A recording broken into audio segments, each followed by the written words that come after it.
300 रुपए लेकर हीरो बनने मुंबई आए थे प्रेम चोपड़ा साहब। पंजाबी फिल्म से शुरुआत हुई और फिर कई हिंदी फिल्म्स में बतौर हीरो काम किया, लेकिन पहचान मिली नेगेटिव कैरेक्टर्स में, विलेन के रोल्स में। ये खाल, ये गोश्त, ये हड्डियां जितनी तकलीफ बर्दाश्त कर सकती हैं, तकलीफ इन्हें इससे कहीं ज्यादा दी जा सकती है। और जब इनका कैरेक्टर हीरो के बराबर का लिखा जाता, प्रोड्यूसर्स इनकी मांग करते, उस वक्त राज कपूर साहब ने इनसे अपनी फिल्म में गेस्ट अपीयरेंस के लिए कहा। हाँ करना चाहते नहीं थे, लेकिन की। क्यों की फिर? और जब की तो एक ऐसी लाइन बोलनी थी उस वक्त जो बहुत अजीब लगी इन्हें, मगर आगे चलकर इनकी पहचान बनी। कौन सी फिल्म थी, कौन सा डायलॉग था, ये किस्सा क्या था, आज यही बताने वाली हूँ रील नहीं रियल स्टोरीज में।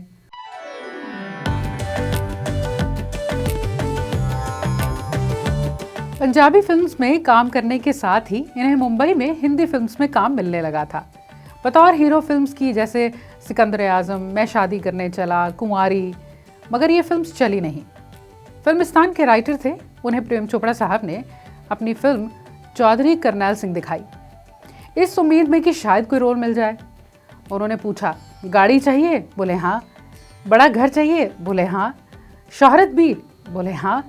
तो फिर हीरो छोड़ो, विलन बन जाओ। तो ठीक है, बुझा दो इसकी प्यास, इसी में हम सब का भला है। और जब इनकी कटी पतंग, दो रास्ते, पूरब और पश्चिम, राजा जानी, गोरा और काला, आप आए बाहर आई, ये बड़ी फिल्म्स आ चुकी थी, यानी कि नेगेटिव कैरेक्टर प्ले करते हुए ये एक मकाम हासिल कर चुके थे, राज कपूर साहब ने इनसे अपनी फिल्म बॉबी में गेस्ट अपीयरेंस देने के लिए कहा। अब इनका रिश्ता भी था। प्रेम चोपड़ा साहब की जो वाइफ उमा जी और राज कपूर साहब की वाइफ, ये दोनों बहनें मिले तो फिर बोले, एक रोल है बॉबी में, लेकिन स्पेशल अपीयरेंस है। प्रेम चोपड़ा साहब ने कहा, चलिए ये तो ठीक है, लेकिन राज जी मेरा जो दौर चल रहा है पैरेलल रोल्स का है, यानी हीरो और मेरा स्क्रीन टाइम हो या कैरेक्टर में दम होने की बात हो, बराबर का होता है। बड़े बड़े डायरेक्टर्स की फिल्म्स कर रहा हूँ, और अगर मैं ये एक्सेप्ट कर लेता हूँ तो फिर बाकी भी कहेंगे, और मैं मना कैसे कर पाऊँगा? मना करूँगा तो मेरे भी रिलेशंस ख़राब होंगे, मन में एक दरार तो होगी। राज कपूर साहब बोले, तुम जो भी कहो, मुझे तुम्हारी ज़रूरत है, पता नहीं, अब जो करना है तुम करो। अब भला राज कपूर साहब को कोई मना करे तो कैसे? अब वो कहते हैं कि हम जब पार्टी में मिले तो प्रेम चोपड़ा साहब को भी अब एक्साइटमेंट है कि चलो गेस्ट अपीयरेंस ही सही, पर करना क्या है? उन्होंने पूछा। राज कपूर साहब बोले, कोई नहीं, बता देंगे। अरे कोई सिचुएशन तो बताइए, आपकी फिल्म है तो वो तो बड़ी होगी।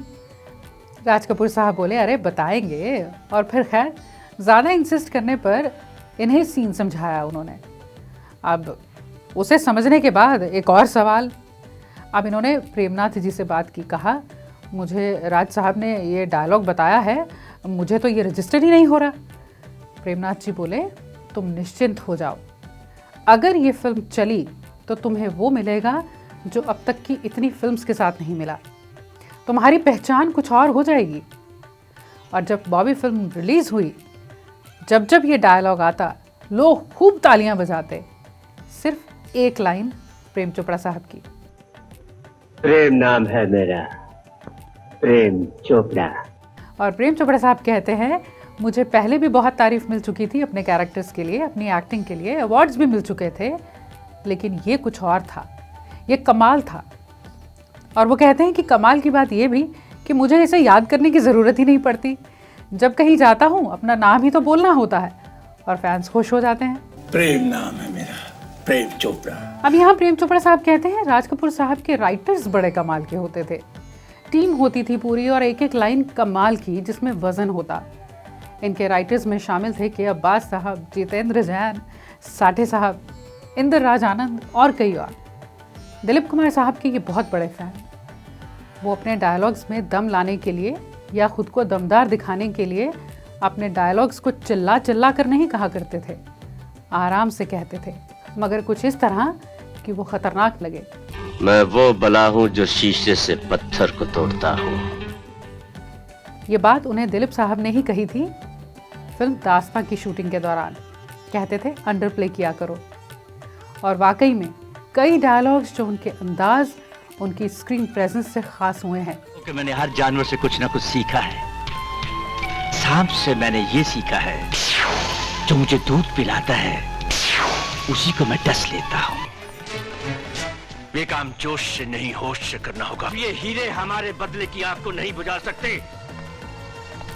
तुम्हारी ये खुशियां, ये जश्न बहुत खोखले नजर आ रहे हैं हमें। बहुत कमजोर लोग लग रहे हो तुम, बहुत कमजोर। आपको प्रेम चोपड़ा साहब का कौन सा डायलॉग है जो बहुत पसंद है, उसे कमेंट्स में लिखिएगा।